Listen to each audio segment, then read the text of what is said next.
So it's Monday at 9 o'clock, which doesn't sound too early, I know, but I was on a stag do and I said I spent the entire day training with the Royal Marines BJJ team for their Interservices. I might die, but we'll see how it goes.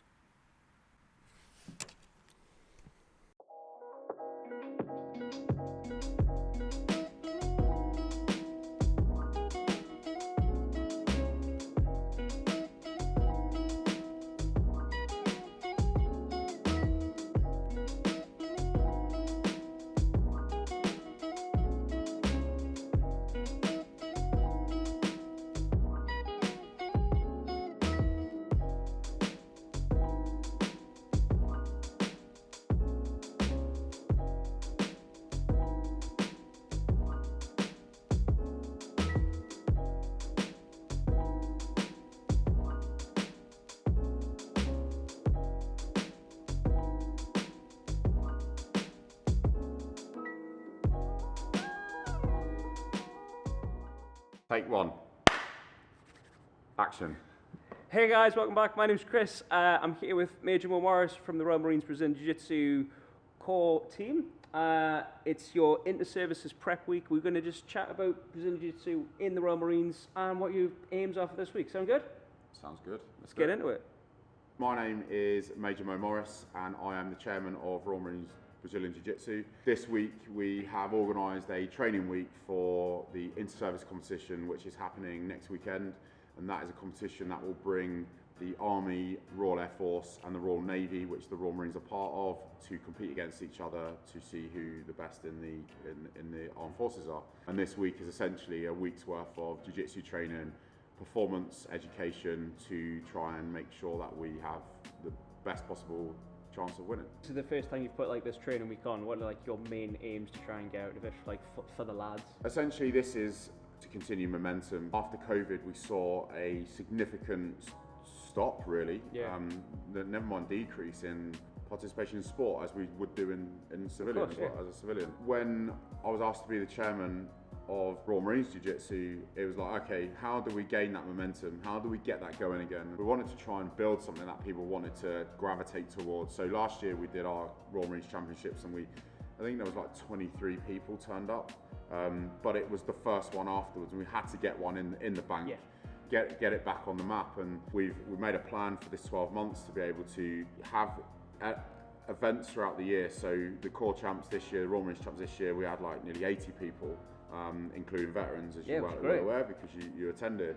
We organised an overseas visit. We just got back from Texas for 2 weeks. We'll be chatting about that in a second, don't worry about that. The advertisement of that on the social media platforms to serving Royal Marines has meant that they're interested, they want to get more involved in it. Most of the people that are here, they didn't go to Texas. Most of the people here, well, half the people aren't competing next week. They just want to be a part of Royal Marines Jiu Jitsu, which is an absolute win and really great to see. We've just done like the first day. Jesus Christ, some of them just ruined me. They're strong old boys. I think it's like the fact that they are bootnecks and that kind of, I don't know if bootnecks sort of gravitate towards this. It feels like that kind of, it feels tailored for military. Do you know what I mean? It's interesting because last year, maybe 2 years ago, Royal Marines sport was recategorised.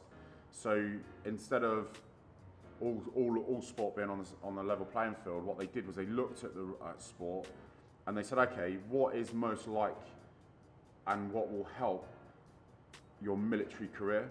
So things like telemark skiing.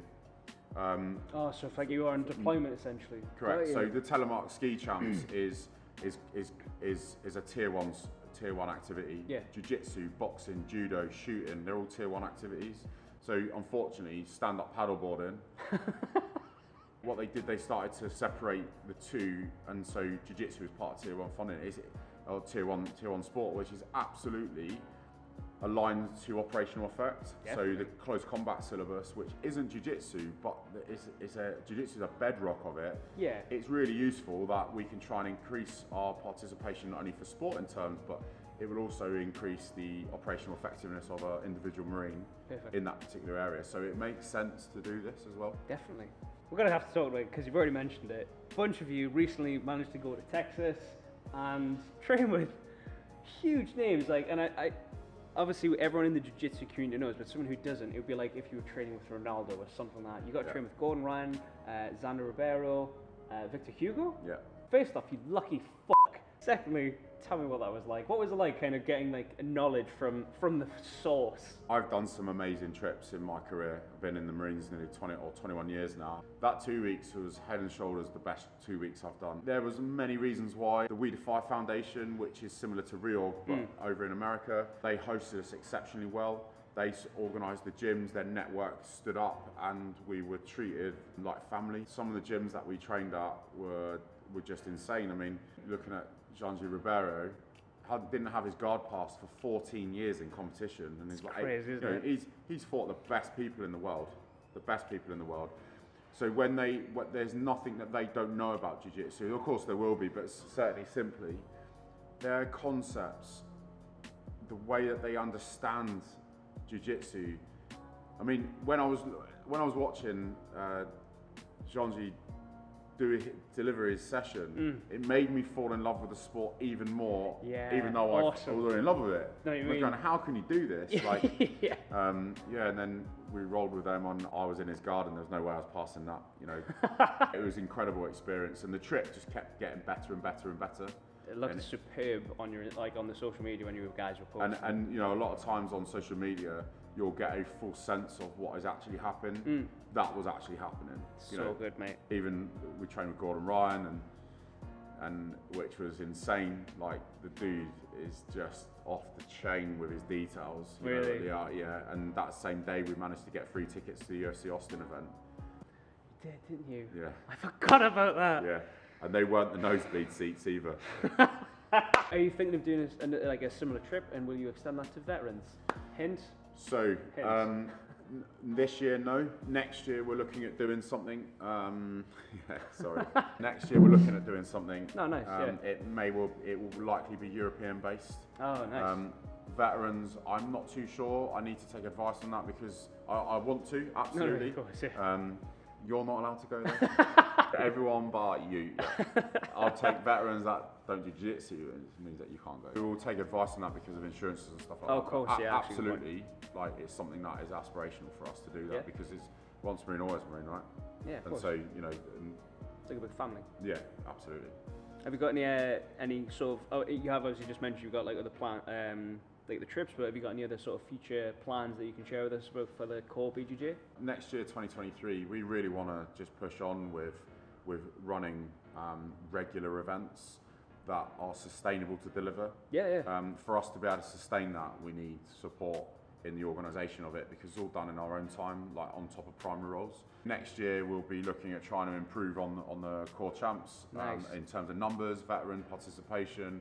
As I mentioned before, if we can get like a little boat party on the evening, you know, just stuff like that, where it's like it becomes people's go-to event, and therefore it will always remain, and the numbers will always be a good number, and you know, people will come to something that's thriving, and that's what we want. Well, I honestly can't wait. Thanks very much for your time today. It's been a pleasure. No problem at all. Cheers, man. Guys, if you haven't already, follow Royal Marines Brazilian Jiu-Jitsu on Instagram.